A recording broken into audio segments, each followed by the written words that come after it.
Bismillahirrahmanirrahim. Assalamualaikum warahmatullahi wabarakatuh.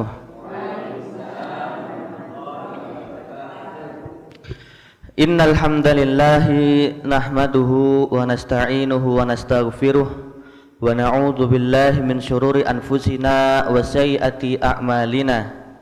Man yahdihillahu fala mudhillalah wa man yudlil fala hadiyalah.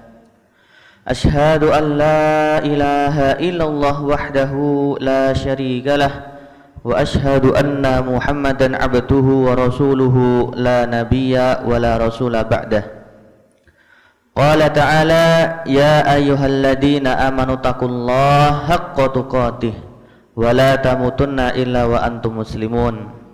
Wa qala nabiyuhu alaihi salatu wassalam fa inna asdaqal hadisi kitabullah wa khairal hadi hadi Muhammadin sallallahu alaihi wasallam wa syarrul umuri muhdatsatuha wa kullu muhdatsatin bid'ah wa kullu bid'atin dhalalah wa kullu dhalalatin finnar amma ba'du. Kaum muslimin, bapak-bapak, ibu-ibu yang mudah-mudahan kita semua diampuni oleh Allah Subhanahu wa taala. Alhamdulillah pada pagi hari ini Bapak Ibu kita berkumpul di salah satu rumah Allah di antara rumah-rumah Allah Subhanahu wa taala. Dan tatkala kita berkumpul di rumah Allah, maka yang hadir itu bukan cuma orang-orang saja, akan tetapi akan dinaungi oleh malaikat, akan diberikan ketenangan, diberikan rahmah, dicatat pahala dan dihapuskan dosa-dosanya. Allahumma amin. Meskipun duduknya kita agak ngantuk, meskipun masih pagi-pagi ninggal jemuran misalkan, insya Allah duduknya pun dapat pahala. Apalagi mencatat, apalagi mengamalkan, apalagi mengajak. Maka Bapak Ibu sekalian, kita memohon kepada Allah Subhanahu wa taala, mudah-mudahan di sisa-sisa umur kita, di sisa-sisa bulan Ramadan ini, Allah berikan kepada kita kekuatan badan untuk bisa beribadah di bulan Ramadan yang mulia ini. Bapak Ibu yang dirahmati Allah Subhanahu wa taala, di pagi yang cerah ini tidak ada kalimat yang paling indah, paling bagus kecuali syukur kita kepada Allah Subhanahu wa taala. Syukurnya lisan kita, syukurnya lisan dengan mengucapkan alhamdulillahirabbil alamin. Meskipun dapat nikmat, meskipun dapat bala atau ujian, kalau kita dapat nikmat, syukurnya alhamdulillahirabbil alamin. Kalau kita dapat ujian, syukurnya alhamdulillah ala kulli halin. Ya. Jadi Rasulullah menyampaikan a'jabani li amril mu'min. Sungguh menakjubkan perkaranya setiap umat Islam. In asabathu sarra, apabila seorang muslim ditimpa kenikmatan, keenaan, nikmat, keamanan, syakara wa huwa khairun lah. Kalau ditimpa kenikmatan, maka bersyukur, dan syukur itu baik untuk dia. Wa in asabathu darra, dan apabila ditimpa musibah, kemalangan, ujian, sakit, sabaro, bersabar, wa kana khairun lah, maka yang sabar itu baik untuk dia. Maka umat Islam ini umat yang beruntung, ya. Kalau Nabi mengatakan umatnya Rasulullah Muhammad itu pendek-pendek tapi amalannya besar-besar pahalanya. Beda dengan umat-umat sebelumnya, ya. Umurnya panjang ratusan tahun, tapi untuk beribadah harus sungguh-sungguh dan lebih berat dari ibadah kita, Bapak Ibu. Tayyib. Syukurnya badan kita, syukurnya tangan, syukurnya syukurnya mata, syukurnya telinga, syukurnya kaki, itu digunakan untuk beramal soleh sesuai dengan kemampuan masing-masing, sesuai dengan kemampuan masing-masing. Digunakan untuk sholat, puasa, baca Quran, berbakti kepada orang tua. Ada orang tuanya yang masih hidup semua, ada yang orang tuanya sudah meninggal, dan dua-duanya ini wajib berbakti, Bapak Ibu. Berbaktinya kepada orang tua yang masih ada, jangan dijadikan mereka bersedih, jangan jadikan mereka kesusahan. Paling tidak kita membuat mereka senang dan tidak membantu dan tidak menyusahkan orang tua kita, Bapak Ibu. Kalau orang tuanya yang sudah meninggal, sudah tidak ada, maka cara baktinya dengan mendoakan, dengan bersedekah atas nama Bapak Ibu yang sudah meninggal. Thayyib. Kemudian syukurnya hati kita, ya, syukurnya lisan dengan mengucapkan alhamdulillah, syukurnya badan dengan beramal soleh, syukurnya hati ini dengan menerima qada dan qadar, menerima takdir Allah Subhanahu wa taala. Ada yang ditakdirkan jadi laki-laki, jadi perempuan, ditakdirkan jadi guru, jadi petani, maka tidak ada salahnya. Setiap orang itu sudah mendapatkan rizkinya. Sudah ditetapkan kapan lahir, kapan dia akan dapat rezeki, kapan dia akan meninggal dunia. Dan Bapak Ibu sekalian, tidak ada kalimat yang paling sejuk melebihi salawat kita kepada Rasulullah Muhammad sallallahu alaihi wasallam. Rasulullah adalah qudwah, gurunya para guru, manusia terbaik yang menjadi panutan kita semua. Seharusnya seorang muslim ketika mengidolakan tokoh, ya, Dek, kamu itu idolanya siapa? Saya idolanya Ronaldo, saya idolanya misalkan Blackpink, ya, atau Atta Halilintar atau siapa, ya.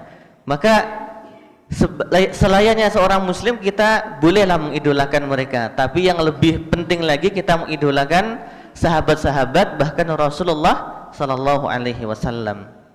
Tapi Bapak Ibu, alhamdulillah di kesempatan pagi hari ini perkenalkan nggih, karena kalau ada pepatah kalau tidak kenal maka kenalan dulu nggih. Ya. Nggih, nama saya Muhammad Amin dari Karanganyar. Insyaallah pada pagi hari ini kita akan belajar bersama-sama dari salah satu kitab yang baik, yaitu Al-Usul As-Salasah. Kitab ini Bapak Ibu dulu kita pelajari selama 3 tahun baru selesai, dan kita akan belajar bersama-sama. Mudah-mudahan kita dapat keberkahan dari Syekh yang menulis kitab ini. Thayyib.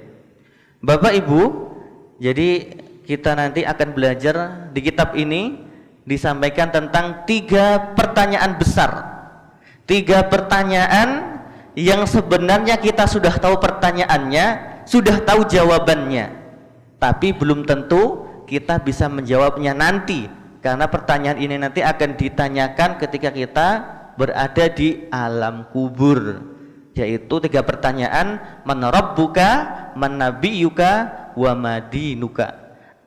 Tuhanmu siapa, nabimu siapa, agamamu apa, wa ma kitabuka, dan apa kitabmu. Nek sekarang Bu kita ditanya, Mbak, Mas, kamu Tuhannya siapa? Kita bisa jawab, Tuhan saya Allah, agama saya Islam, nabi saya, panutan saya Muhammad, kitabnya Al-Quran. Akan tetapi nanti kelak belum tentu yang kita sudah hafal, sudah ada kisi-kisinya disiapkan, dicatat, belum tentu kita bisa menjawab. Loh, bagaimana? Dikisahkan, ya, Rasulullah menyampaikan akan ditanya nanti tentang 3 perkara di alam kubur. Kalau orang beriman, maka ketika ditanya mereka akan mengatakan, man rabbuka, Allahu rabbi, wa man nabiyuka, Muhammadin, wa madinuka al-Islam. Akan tetapi orang-orang yang tidak beriman, mereka ditanya, man rabbuka, kamu, Mas, Mbah, siapa Tuhanmu? Dulu pas kamu hidup kamu nyembah siapa? Mereka mengatakan apa? La adri. Saya tidak tahu. Sami'tu nasa kada wa kada. Aku mendengar manusia tapi aku enggak ikut. Ya. Padahal sudah sampai orang-orang mengatakan Allah adalah Tuhan, Nabi Muhammad adalah utusan dan dan Rasul, ya. Tapi ada yang enggak mau. Maka dari itu mudah-mudahan Bapak Ibu kita dimudahkan untuk menjawab pertanyaan-pertanyaan ini nanti di alam kubur. Allahumma amin. Sejatinya Bapak Ibu, kita semua ini adalah penduduk surga, ya. Kalau nenek moyang mbah-mbah kita semua terdahulu niku, Mbah kita siapa? Nabi Adam alaihi salam. Nabi Adam niku penduduk surga, ya. Bahkan Rasulullah menyampaikan kullu ummati yadkhulunal jannah. Semua umatku itu akan masuk ke dalam surga illa man aba, kecuali yang enggak mau. Ada yang bertanya, "Ya Rasulullah, wa man ya'ba?" Ya Rasulullah, apa ada orang yang enggak mau masuk surga? Kok heran banget ini. Ada surga, kenikmatannya banyak, mengalir sungai banyak, mengalir sungai madu, sungai susu, sungai air payau, sungai Homer. Kok ada ya orang yang enggak masuk surga? Emang ada. Nah, kemudian Nabi mengatakan, "Wa man ata'ani dakhalal jannah." Barang siapa yang taat kepadaku, kepada Muhammad, kepada Rasul, maka dia akan masuk ke dalam surga. Nabi berikan ajaran-ajaran mulai dari bangun tidur sampai tidur lagi, ibadahnya tertata semuanya. Jadi agama Islam itu Bapak Ibu agama yang paling sempurna. Urusan pakai sendal saja, keluar kamar mandi kaki kanan apa kaki kiri dulu, itu sudah diatur dalam Islam.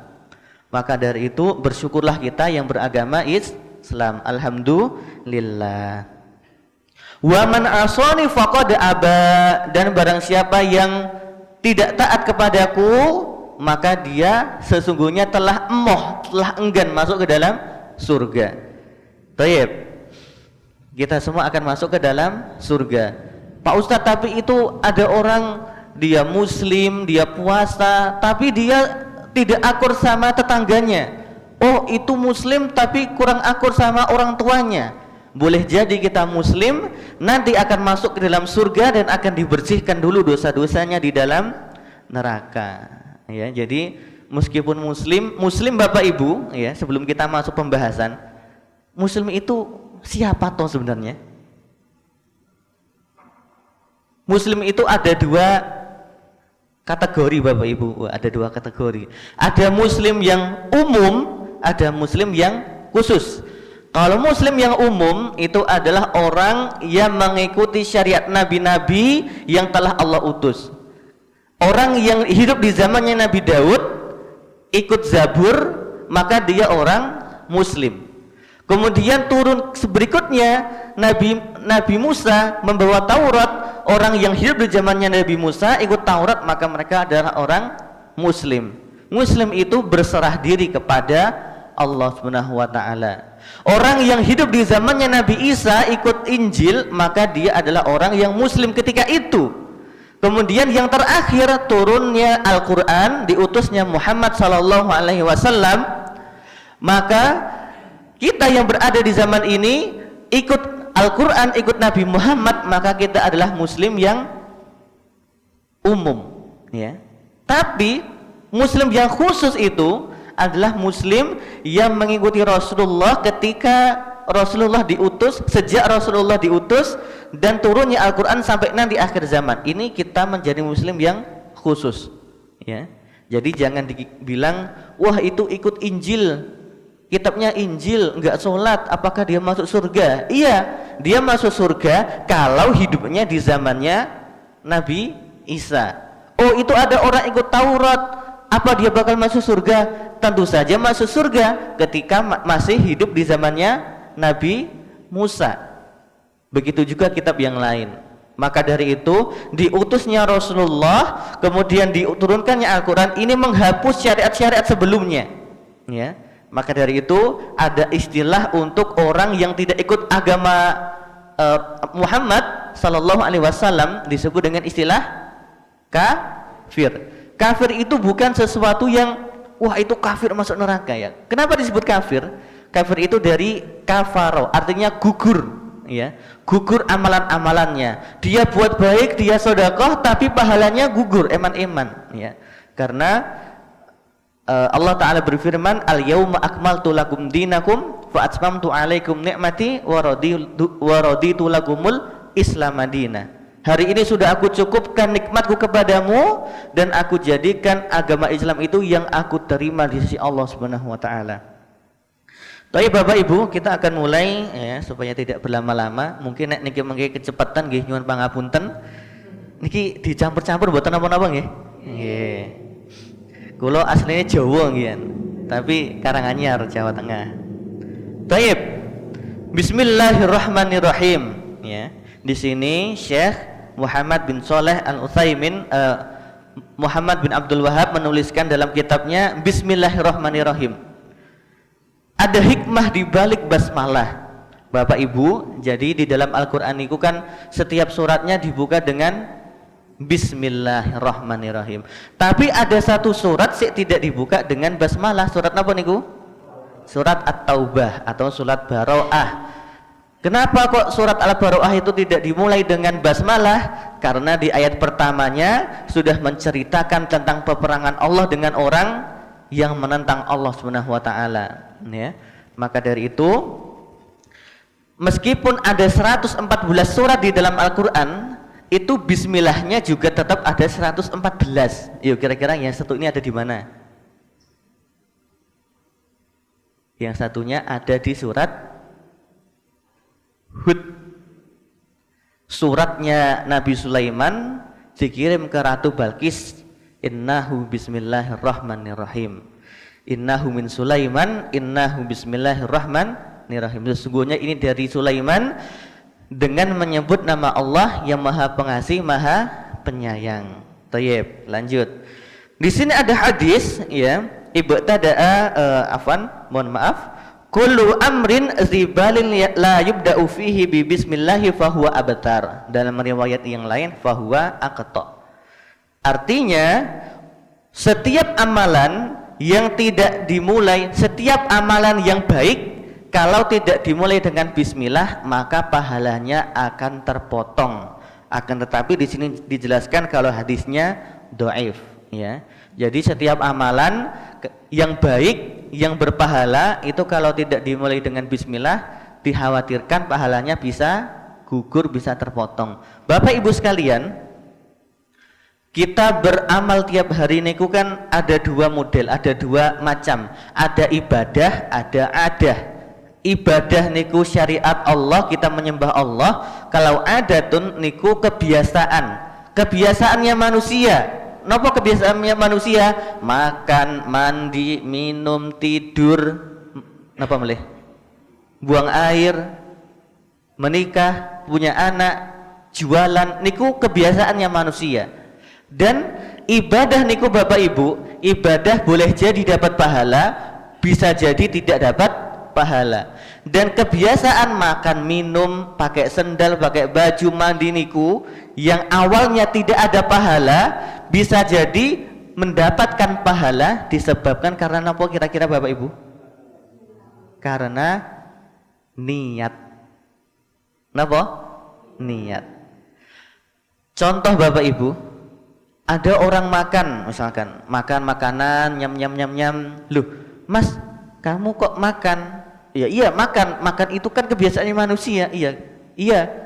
Jenengan makan itu untuk apa? Oh iya Mas, ini saya makan itu karena ini adalah makanan yang baru. Katanya ini makanan ini bisa membuat awet muda misalkan. Nah, ketika ada seperti ini Bapak Ibu, ya, makan ini akan bernilai biasa saja. Tapi kalau dia menjawab, Mas kenapa kamu makan? Saya makan supaya nanti kuat untuk puasa, supaya ketika habis makan nanti punya tenaga untuk baca Quran, untuk sholat, untuk berbakti pada orang tua, untuk bekerja mencari nafkah. Maka yang awalnya makan itu perkara yang biasa, kebiasaannya manusia, ini bisa bernilai pahala karena diniatkan untuk ibadah. Sebaliknya Bapak Ibu, ibadah niku bisa juga mendapatkan dosa yang paling parah ini, atau tidak dapat pahala atau dapat pahala, itu karena niatnya juga. Ada orang baca Quran di dalam masjid misalkan, contoh. A'udzu billahi minasyaitonir rajim. Wah, ketika mau basmalah tengok sebelah belakang, wah, ada mbak-mbak ini ya, saya mau mas-emas ya. Ini mbak-mbak baru datang, cantik lagi, solehah. Kemudian merasa, wah ini saya harus bacanya bagus supaya terkesima, supaya takjub. Nah, baca Quran yang awalnya ibadah ini bisa jadi pahalanya hilang karena salah niat. Nah, seperti itu Bapak Ibu nggih. Kira-kira saged dipahami mboten niatnya niki? Bisa nggih? Motong bawang. Bismillah ya Allah, ini motong bawang supaya masakane sayurnya jadi lebih enak, nanti suaminya seneng, bapaknya seneng, ibadahnya jadi rajin tambah cinta. Allahumma amin. Baik, bismillahirrahmanirrahim.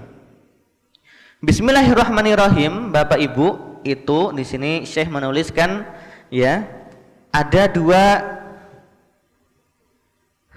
dua keistimewaan ya. Yang pertama sebagai tabaruk, yang kedua sebagai doa ya. Tabaruk itu bentuk kita untuk mendekatkan diri kepada Allah dan meminta barokah ya. Bapak Ibu sekalian yang dirahmati Allah Subhanahu wa taala, al barokatu, berkah niku kan kita sering dengar nggih, wah iki ngaji dulu biar berkah ya. Oh iki baca doa dulu biar berkah. Tapi berkah itu apa itu berkah? Jadi ada ulama mengatakan, menjelaskan berkah itu ziyadatul khair ba'da khair. Keberkahan itu bertambahnya kebaikan dari kebaikan ya. Kita melakukan perbuatan baik, kemudian Allah berikan kebaikan, dan setelah melakukan kebaikan itu akan diikuti kebaikan-kebaikan berikutnya. Contoh misalkan ya, belajar seperti ini Bapak Ibu nggih. Karena kan belajar itu thalabul ilmi fardhun ala kulli muslimin. Belajar itu wajib. Makanya ayat yang pertama kali turun itu Iqra bismi rabbikal ladzi khalaq.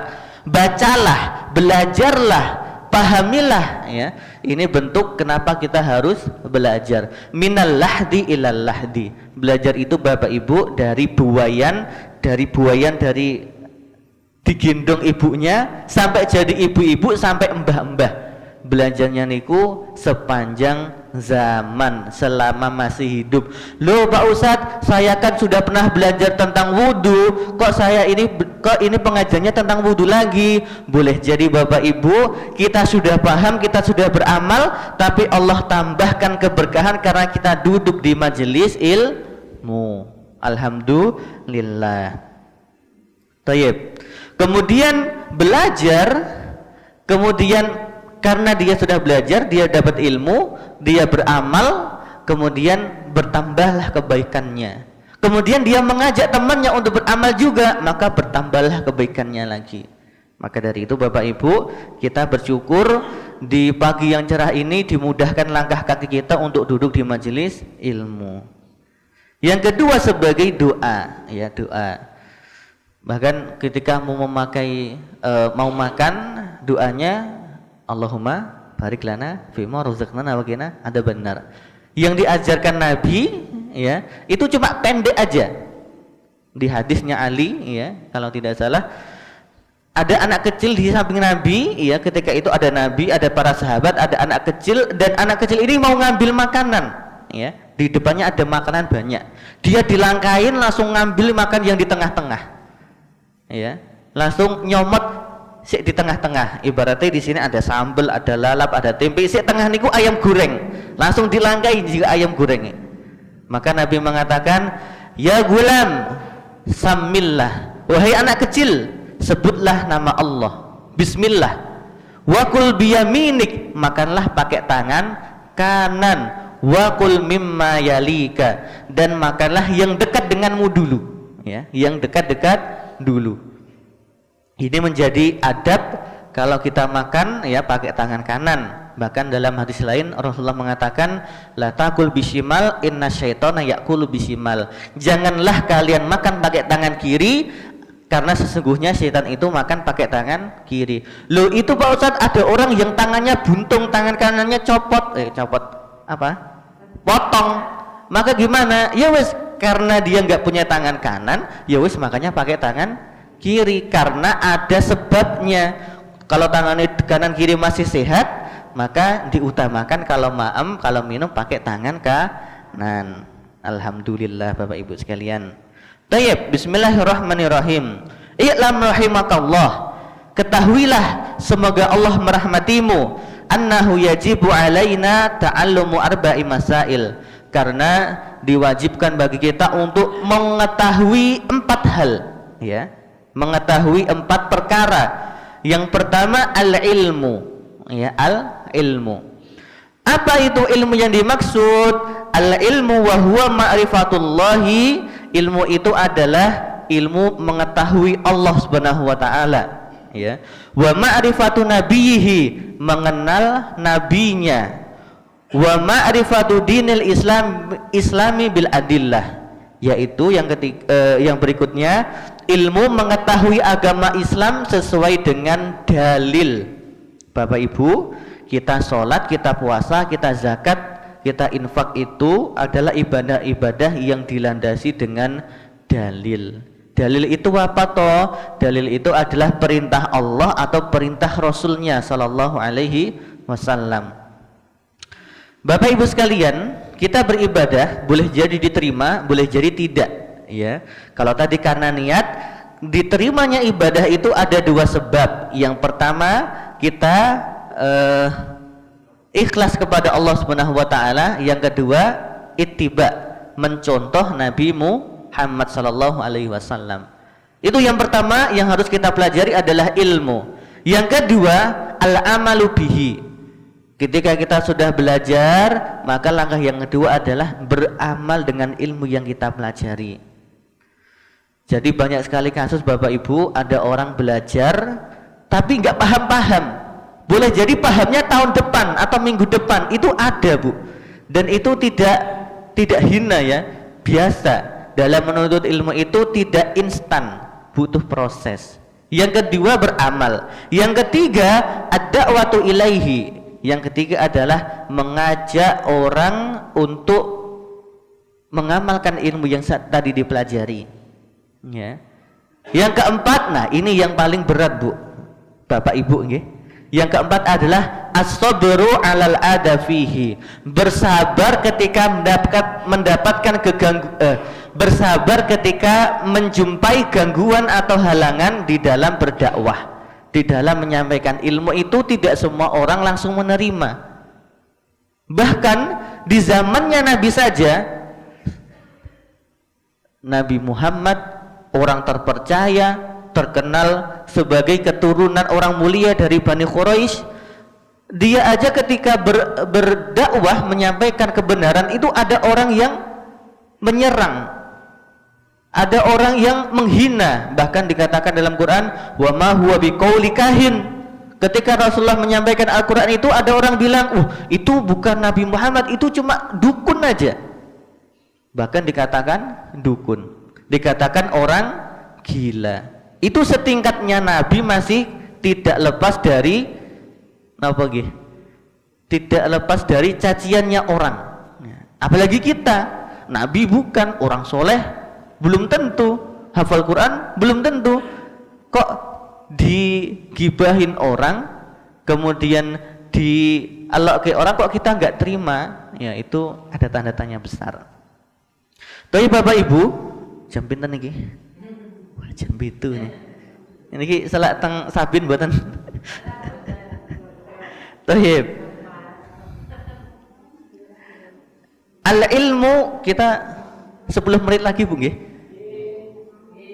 Nggih. Napa 15 menit? Oh nggih. Manut. Tohib.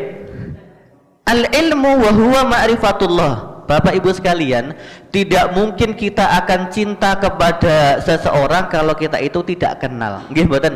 Nggih. Begitu juga dengan Allah dan Rasulnya, tidak mungkin ibadahnya khusyuk, tidak mungkin ibadahnya ikhlas kalau kita tidak mengenal Allah Subhanahu wa taala. Maka dari itu, ya, di antara ibadah-ibadah yang kita laksanakan itu ada janji Allah taala. Oh, barang siapa yang mengerjakan sholat, maka dia akan terhindar dari perbuatan keji dan munkar. Oh, barang siapa ada yang berinfak, bersedekah, maka akan dilipat gandakan pahalanya. Oh, seperti itu. Barang siapa yang taat kepada Allah dan Rasulnya akan masuk ke dalam surga. Barang siapa yang taat, patuh kepada orang tuanya, maka akan masuk ke dalam surga. Thayyib. Allah itu, Bapak Ibu, Allah itu adalah ilahun wahidun. Tuhan yang cuma satu saja. Kalau orang Kristen mengatakan innallaha tsalitsu tsalasah, Allah itu satu dari yang tiga, tiga dari yang satu. Kalau orang Kristen itu ada istilahnya, kalau mboten ngajari Kristen gue niki. Cuma orang Kristen itu mereka punya pemahaman ada tiga, ya. Ada Tuhan Bapa, ada Roh Kudus, ada Kristus. Ya, Tuhan Bapa itu Allah Subhanahu wa taala, Roh Kudus itu malaikat Jibril, kalau Kristus itu adalah Isa bin Maryam. Ya. Sebenarnya orang Kristen itu juga menyembah Allah Ta'ala, tapi di samping mereka menyembah Allah, mereka juga menyembah Isa bin Maryam. Inilah yang menjadi kekeliruan. Sebenarnya Bapak Ibu, kitab Injil, Taurat, Zabur, Taurat, Injil, Quran, semuanya itu mengajak menyembah kepada Allah Ta'ala. Akan tetapi di masa perjalanannya, perjuangannya para nabi, terlebih lagi ketika meninggalnya para rasul terdahulu, itu ada penyimpangan, ada apa nih namanya, ada pelanggaran di dalam ibadah, ya.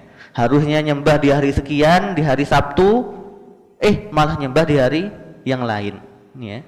Maka dari itu ketika sudah mulai jauh dari ajaran kitab, Allah turunkan kitab yang baru dengan nabi yang baru supaya tidak tersesat. Inilah cintanya Allah Subhanahu wa taala. Tapi apakah setelah Nabi Muhammad ini ada nabi lagi? Tidak ada. La nabiyya wala rasula ba'dah. Tidak ada nabi dan rasul setelah sepeninggalnya Rasulullah Muhammad sallallahu alaihi wasallam, ya. Tapi Bapak Ibu, kita tengok, kita dapati di akhir zaman ini banyak orang yang ngaku-ngaku sebagai nabi, banyak orang yang ngaku-ngaku mendapatkan wahyu, ya.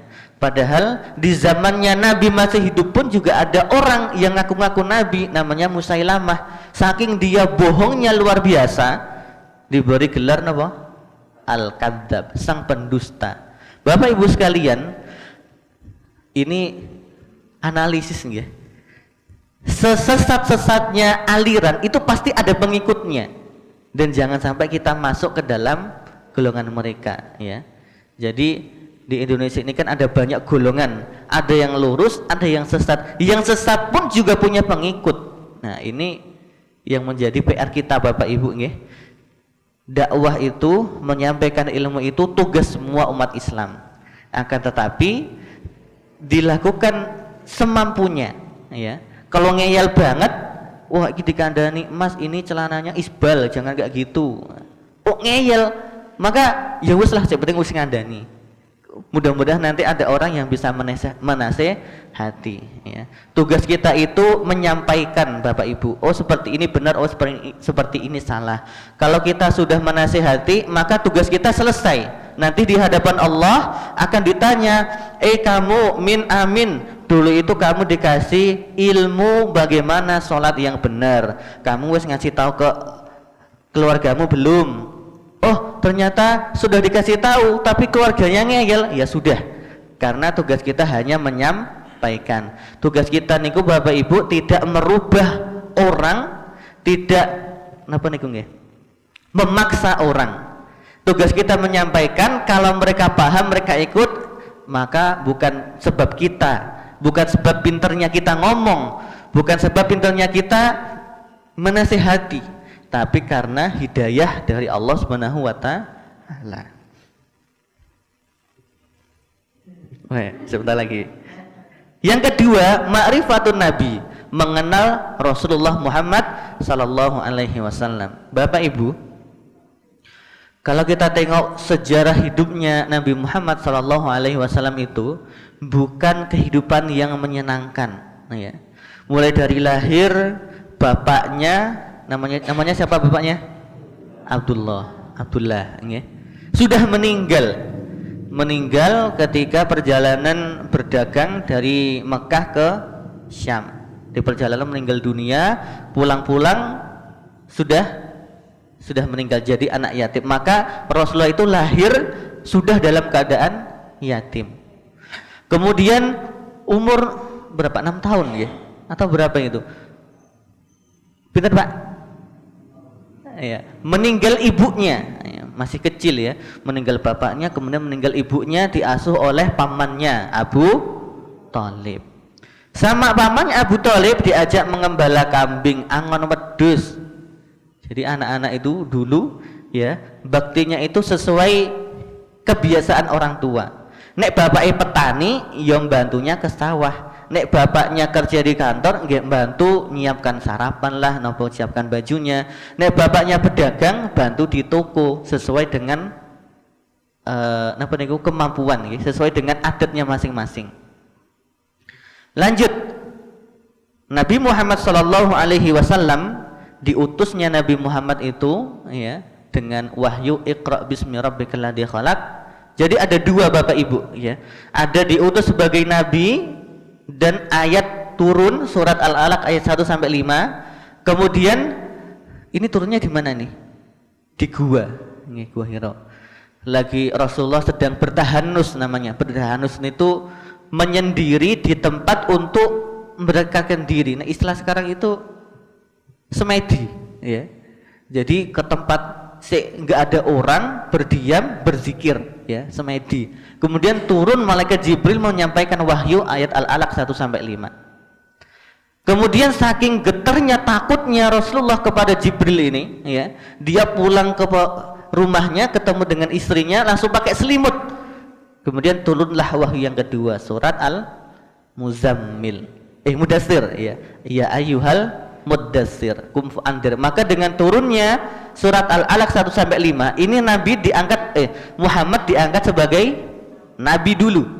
Kemudian pulang ke rumah turun wahyu kedua diangkat sebagai rasul. Tayyib. Sebagai penutupan Bapak Ibu, apa toh bedanya nabi dan rasul itu? Nggih. Tayyib. Betul nggih? Kalau nabi itu dapat perintah dari Allah untuk ibadah untuk dirinya sendiri tok. Ya. Kemudian kalau rasul, Allah berikan perintah ibadah itu berlaku untuk nabi itu dan umatnya. Dan umatnya. Makanya, loh, Mbak, kamu kenapa sholat? Oh iya, sholat saya nyontoh nabi. Kalau yang disuruh untuk sholat itu kan rasul. Nabi, kok kamu ikut? Oh iya, karena Muhammad itu adalah rasul. Kalau rasul itu dapat perintah, dapat ibadah, dapat wahyu, dilaksanakan untuk nabi itu dan umatnya. Seperti itu Bapak Ibu. Oke, Bapak Ibu, mudah-mudahan yang sedikit ini dikhawatirkan nanti naik lama-lama malah nyaman kayak keturun, kayak tahu-tahu maghrib kan enak banget nih. Tahu-tahu buka puasa. Alhamdulillah. Nikmat. Niki puasanya tinggal berapa hari Bapak Ibu? Masih lama nggih, bukan tinggal nggih. Niki hari ke-12 apa 11? 12. 12 artinya nggih kurang lebih masih 18 hari lagi. Kalau 18 hari itu kurang lebih masih ada 18 kali taraweh. 18 kali witir. Nek bacanya satu hari tadarus 1 juz masih ada 18 juz. Dan semampunya Bapak Ibu nggih, ketika Allah berikan wahyu kepada Rasulullah, wa atiullaha wa atiur rasul ya, taatlah kepada Allah, taatlah kepada Rasul. Taat itu kita melaksanakan perintahnya Allah itu semampu yang kita bisa. Kalau kita punya uang lebih kita sedekah, nek kita punya kekuatan bisa puasa, nek syukur-syukur bisa puasa sunnah, nek kita punya akal yang cerdas, Allah berikan ilmu, kita mengajarkan ilmu. Itu ketaatan kita. Tapi ketika Allah berikan larangan, contohnya wala taqrabuz zina, jangan mendekati zina. Maka ketika ada larangan, itu tidak boleh ditawar Bapak Ibu. Langsung tinggalkan semuanya. Tinggal. Innamal khamru wal maisiru wal ansabu rijzum min amali syaitan. Sesungguhnya khamr, innamal khamru wal maisir, dan judi wal azlam dan mengundi nasib itu termasuk perbuatan setan. Maka fajtanibuh, jauhilah. Kalau ada kata jauhi, maka itu adalah larangan Allah. Kalau ada larangan maka nggak boleh ditawar. Pak, ini kan jualan lotre. Sekarang niku judi niku anu lho Bu, nggak kelihatan, ada yang online. Jadi judi niku intinya bayarnya pasti, dapatnya belum pasti. Lotre misalkan, lotre enten kertas banyak, satu kertas bayar 500, untuk 500 diambil ada nomornya, dia bayar 500 dapat napa? Dapat Indomie misalkan seharganya 2000, atau dia bayar 500 tapi malah zong, nggak dapat apa-apa. Ini eman-eman, ini judi. Banyak yang di online, yang di HP, bahkan yang niki loh, jenengan nate perso mesin ngambili napa boneka niku kan bayarnya pasti itu, tapi belum tentu dapat bonekanya, dan itu bisa menjadi ajang judi. Hati-hati. Kalau pengen aman, ya ke toko boneka bayar 50.000 dapat boneka. Nah itu yang tidak judi. Tayyib. Kalau kita taat itu sesuai kemampuan, nek kuat berdiri ya sholatnya sambil berdiri, nek nggak kuat berdiri sholatnya boleh sambil duduk, nek nggak bisa duduk sholatnya bisa sambil berbaring, bukan tidur loh nggih. Nek tidur niku pun ngimpi ya, itu tidur. Tapi nek berbaring niku masih sadar ya.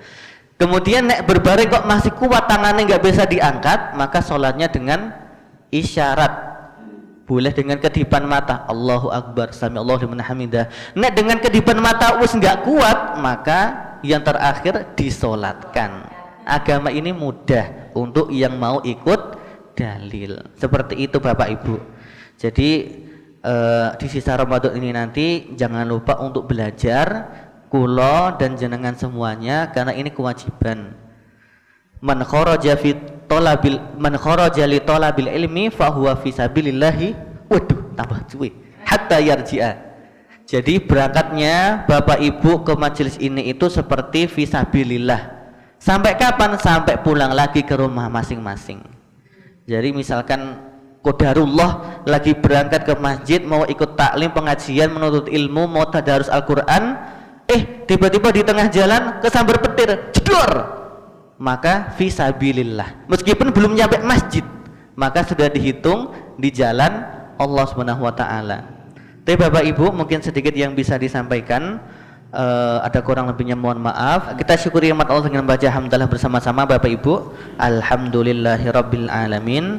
Subhanakallahumma wa bihamdika astaghfirullah wa atubu ilaik. Ada kurang dan lebihnya mohon maaf. Assalamualaikum warahmatullahi wabarakatuh.